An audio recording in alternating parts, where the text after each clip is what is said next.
Hi, welcome back to our channel. In this video, I will show you how to make brochure in Canva easily. So what you can do is you can head over and search for it with brochure. For example, you're making a brochure about trees. So for example, let's head over and then add trees brochure. Then search for that. And then from there, you should be able to see in here some layouts that can help you. So we have in here this brochure.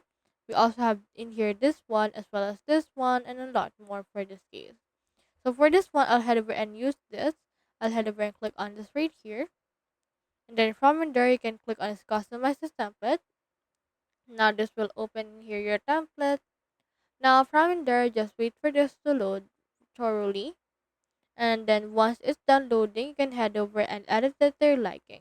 Like for example, if you want to change what actually is in here, if you want to add another element, and if you want to delete some elements as well.